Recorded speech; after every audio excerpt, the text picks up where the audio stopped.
Hello students and welcome to economics class. This is Poonam Singh and today I am going to start with a very important chapter, that is real and nominal GDP. Now the question arises that what is GDP? Real तो और nominal तो हम लोग बाद में समझेंगे. तो GDP क्या है? This is the market value of all the final goods and services produced within an economic territory during an accounting year. तो यानी कि हम ये कह सकते हैं कि जो हमारा जीडीपी है उसका ये मतलब होता है कि जो हमारी इकोनॉमिक टेरिटरी का मतलब हमारी जो कंट्री है, इस कंट्री के अंदर, ठीक है, या इस कंट्री का जो एरिया है उसके अंदर जब कोई भी फाइनल गुड मतलब वो गुड जो कि रेडी है कंज्यूमर्स को कंज्यूम करने के लिए, तो ऐसे गुड्स जब प्रोड्यूस होते हैं हमारी खुद की कंट्री के अंदर और with in an accounting year यानी कि एक साल के दौरान में, तो उसका जो टोटल वैल्यू जो मार्केट प्राइस होता है उसी को हम क्या कहते हैं? जीडीपी. इसी को हम जीडीपी एट एमपी भी बोल सकते हैं. ठीक है, तो जीडीपी एट एमपी इसलिए क्योंकि market value of all the final goods, सारे फाइनल गुड्स, जितने भी फाइनल गुड्स इस कंट्री में प्रोड्यूस हो रहे हैं उन सबकी total value which is produce with in the domestic territory of the country during an accounting year. तो ये तो हो गया जीडीपी. अब जीडीपी अपने आप में दो पार्ट्स में डिवाइडेड है. एक तो रियल जीडीपी हो गया और दूसरा हो गया नॉमिनल जीडीपी. रियल जीडीपी क्या होता है और नॉमिनल जीडीपी क्या होता है, इसको समझने के लिए हम लोग स्टार्ट करते हैं कि रियल और नॉमिनल में क्या क्या फीचर हैं जो इसको अलग बनाते हैं.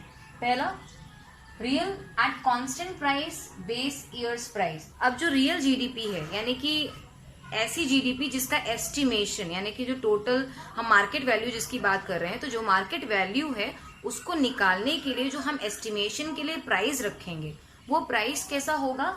या तो वो कांस्टेंट ईयर का प्राइस होगा या बेस ईयर का प्राइस होगा. बेस ईयर का प्राइस का क्या मतलब हुआ? यानी कि पिछले किसी भी साल का या किसी भी सालों का, लाइक 2011 का, 2011-12 का, 13-14 का, किसी भी साल का जो बीत चुका साल है बेस ईयर मान करके उसका प्राइस लेंगे और उससे एस्टिमेट करेंगे कि जीडीपी पिछले साल के दौरान और इस साल के दौरान में क्या डिफरेंसेस हैं. ठीक है, लेकिन इसमें क्वांटिटी फिक्स होने वाली है. प्राइस जो होता है इसमें क्वांटिटी जो होती है वो फिक्स नहीं होगी, लेकिन प्राइस जो होगा वो फिक्स होगा. तभी यहाँ पे हम कांस्टेंट लिख रहे हैं. ठीक है, फिर क्या है, अब इसका मतलब क्या हुआ थोड़ा ये समझ लेते हैं. The market value of final goods and services produce with in the domestic territory during the accounting year estimated at the base year. तो अब इसका ये मतलब है कि जो मार्केट वैल्यू है ना, market value of final goods and services यानी कि फाइनल गुड्स एंड सर्विसेज की जो मार्केट वैल्यू है जो हमारी कंट्री की डोमेस्टिक टेरिटरी के अंदर एक साल के दौरान में तैयार किए गए हैं, उनकी जो टोटल वैल्यू है उसको निकालने के लिए जो हम प्राइस लेंगे वो इस साल का जो प्राइस चल रहा है वो नहीं लेंगे. कौन सा प्राइस लेंगे? जो पिछले किसी साल का हो उसको हम क्या मान लेंगे? अपना बेस ईयर मान लेंगे. ठीक है, फिर क्या हमारे पास नेक्स्ट इधर आते हैं कि अब नॉमिनल क्या है और उसका मीनिंग क्या है. फिर हम लोग इसके इक्वेशंस को देखेंगे. फिर नॉमिनल जीडीपी में क्या होता है कि ये जीडीपी जो है वो एस्टिमेट की जाती है बेस ईयर से नहीं और ना ही कांस्टेंट प्राइस से.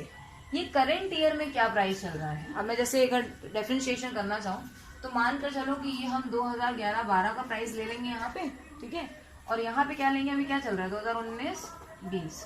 तो ये क्या हो गया? करंट ईयर हो गया. और ये क्या हो गया? हमारा बेस. किसी एक ईयर को हम बेस मान करके चलेंगे और उससे फिर कंपैरिजन करेंगे.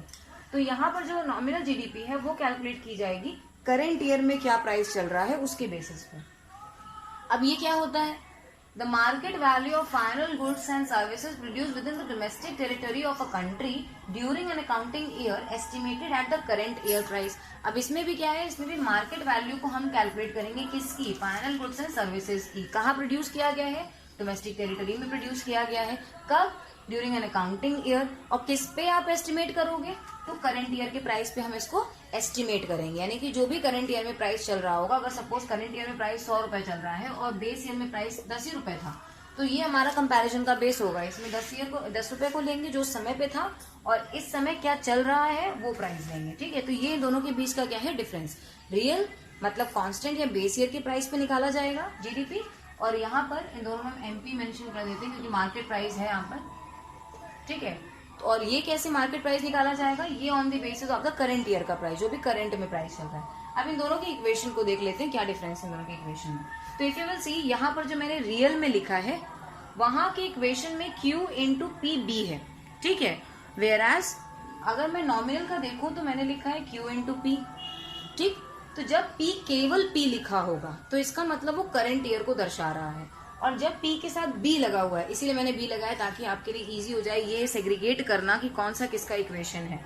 तो P के साथ अगर आपको B मिल रहा है तो that is for the real, ठीक है। किसी किसी बुक में आपको मिलेगा P के साथ एक एस्ट्रिक लगा होगा, एस्ट्रिक मतलब जिसको आप स्टार कहते हो। तो ये अगर एस्ट्रिक है आपके साथ तो ये भी यही माना जाएगा कि ये कांस्टेंट ईयर का प्राइस है या बेस ईयर का प्राइस है। तो equation is Q into P B, and यहाँ पे इक्वेशन क्या है, Q इंटू पी। अब ये Q क्या है, P क्या है और B क्या है या PB क्या है, ये हम देख लेते हैं। Q का मतलब हो गया, दोनों ही Q का मतलब एक ही है, quantity of final goods and services, ठीक है। और P का क्या मतलब हुआ है, price prevailing during accounting year, यानी कि करंट ईयर में जो प्राइस चल रहा है वो P है। और PB क्या है, price prevailing during base year, यानी कि बेस ईयर में कौन सा प्राइस चल रहा था वो हमारा प्राइस माना जाएगा PB, ठीक है। अगर यहाँ तक सबको क्लियर है तो now please note it down and I will back soon. Okay, so now we are going to discuss that की जो इक्वेशन अभी हम लोगों ने देखी थी उस इक्वेशन को फर्दर और स्टडी करके ये समझने की कोशिश करते हैं कि रियल और नॉमिनल जीडीपी में आखिर डिफरेंशिएशन हो कैसे रहा है, ठीक है। तो रियल में अगर इफ यू विल सी कि Q है और हमारे पास P, यानी कि ओवरऑल हम किस चीज के बारे में बात कर रहे हैं। जीडीपी का मतलब हमने बोला था market value of all the final goods and services. तो इस जीडीपी का बेसिक पर्पस क्या होता है, जीडीपी तब राइज अगर हो जब आपकी इकोनॉमी में ज्यादा से ज्यादा गुड्स एंड सर्विस का फ्लो हो रहा है, ठीक है, और उसकी वजह से अगर जीडीपी राइज हो रही है तो एक्चुअल में जीडीपी का राइज हो रहा है। लेकिन अगर मानो कि प्राइस में राइज हो गया, यानी कि चीजों के दाम बहुत ज्यादा बढ़ रहे हैं लेकिन सप्लाई उतनी नहीं है गुड्स की, तो उसकी वजह से क्या होगा, तब भी तो जीडीपी बढ़ जाएगी, लेकिन क्या वो रियल जीडीपी होगी, क्या वो सोसाइटी का वेलफेयर होगा उस केस में, बिल्कुल भी नहीं होगा, क्योंकि लोगों तक तो सामान पहुंच ही नहीं रहा है, ठीक है। तो वो ट्रू इंडिकेटर उस केस में नहीं होगा। अब इसमें देखते हैं कि इसमें ट्रू इंडिकेटर कौन सा होगा जहां पर सिर्फ क्वांटिटी के बढ़ने की वजह से जीडीपी बढ़े, ना कि प्राइस के बढ़ने पर जीडीपी बढ़े, ठीक है। Let's come to first here with real GDP. If you see quantity into base years price, तो हमने पहले ही बोला है कि बेस ईयर का प्राइस क्या होता है, कांस्टेंट होता है। तो इसका मतलब एक चीज तो पता चल गई कि यहाँ पर जो प्राइस है वो तो फिक्स है, वो बदलने नहीं वाला। तो जीडीपी राइज किसकी वजह से होगी, क्वांटिटी की वजह से होगी। अगर क्वांटिटी बढ़ रही है तो जीडीपी ज्यादा हो जाएगी, अगर क्वांटिटी कम हो रही है तो जीडीपी क्या हो जाएगी, कम हो जाएगी। तो अगर जीडीपी क्वांटिटी की वजह से बढ़ रही है ना, और क्वांटिटी के इंक्रीज होने की वजह से जीडीपी बढ़ रही है, तो definitely it will be the true indicator of countries welfare. लेकिन क्या यही सेम चीज हमें नॉमिनल जीडीपी में देखने को मिलेगी या नहीं, लेट्स सी। नॉमिनल जीडीपी कहता है कि यहाँ पर क्वांटिटी और प्राइस है, लेकिन कुछ भी कांस्टेंट नहीं है, ना ही प्राइस ना ही क्वांटिटी। तो अगर प्राइस बढ़ रहा है तो भी जीडीपी बढ़ेगा ही बढ़ेगा। सी, अगर प्राइस बढ़ा तब भी तो कंट्री को फायदा हो रहा है, पैसे तो उनके पास बहुत आ रहे हैं, लेकिन क्या लोगों को इसका कोई बेनिफिट मिल रहा है, लोगों तक सामान पहुंच रहा है, नहीं पहुंच रहा है। तो ये एक्चुअल में ट्रू इंडिकेटर नहीं, सिर्फ इल्यूजन के पॉइंट ऑफ व्यू से हमारी जीडीपी बढ़ रही है। यानी कि हम कह सकते हैं गुड्स एंड सर्विसेज का, यानी जितना भी इकोनॉमी में गुड्स एंड सर्विसेज प्रोड्यूस किया गया उसका उतना फ्लो नहीं हुआ है जितना की प्रोडक्शन है। और अगर क्वांटिटी बढ़ रही है तो भी जीडीपी बढ़ रहा है। तो अगर प्राइस के इंक्रीज करने पे तो भी जीडीपी बढ़ रहा है, क्वांटिटी इंक्रीज करने पर तो भी जीडीपी बढ़ रहा है। तो अगर जीडीपी क्वांटिटी पे बढ़े तब तो भाई ट्रू इंडिकेटर है, लेकिन अगर क्वांटिटी नहीं, प्राइस की वजह से जीडीपी इंक्रीज हो रहा है, आपकी कंट्री में राइज आ रहा है जीडीपी का, लाइक अभी की अगर सिचुएशन ले कोविड-19 की, तो इस केस में अब इस टाइम पर चीजों के दाम क्या हो रहे हैं, धीरे धीरे बढ़ रहे हैं, सप्लाई लेकिन उतनी नहीं है। तो उस केस में क्या होगा, प्राइस ज्यादा होने की वजह से भी तो हमारी कंट्री की जो जीडीपी इतनी फॉल हो चुकी है वो क्या होगी, राइज होने लग जाएगी। लेकिन वो राइज होना प्राइस की वजह से हो रहा है, क्वांटिटी की वजह से नहीं। इससे लोगों को कोई फायदा नहीं हो रहा है, बल्कि उनको जो दाम था उससे कहीं अधिक अब पे करना पड़ रहा है, ठीक है, चाहे उनकी उतनी इनकम हो या ना हो।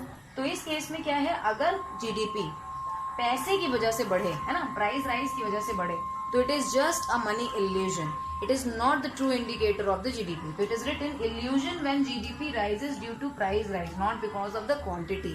अगर जीडीपी प्राइस की वजह से बढ़ रही है तो वो इल्यूजन है, लेकिन अगर क्वांटिटी की वजह से बढ़ रही है, जैसे कि हमारी रियल जीडीपी में सिर्फ और सिर्फ क्वांटिटी की वजह से ही बढ़ेगा, प्राइस की वजह से बढ़ेगा ही नहीं, तो ये क्या है, ये ट्रू इंडिकेटर है। But nominal GDP is not the true indicator of what I can say it as the social welfare or the welfare of the society. So now in the next video we will discuss about some estimation, practical हम लोग कुछ examples लेंगे और उसके basis पे समझने की कोशिश करेंगे कि आखिर रियल जीडीपी कैसे एस्टिमेट की जाती है और नॉमिनल जीडीपी को हम कैसे एस्टिमेट करते हैं। Further in that video also we will discuss about the GDP deflator और जीडीपी डिफ्लेटर और कंज्यूमर प्राइस इंडेक्स में क्या डिफरेंस है. ठीक है, so stay tuned and now we'll be meeting in the next video. So till then, goodbye and take care, and do not forget to subscribe to the channel. So stay home and stay safe. Goodbye.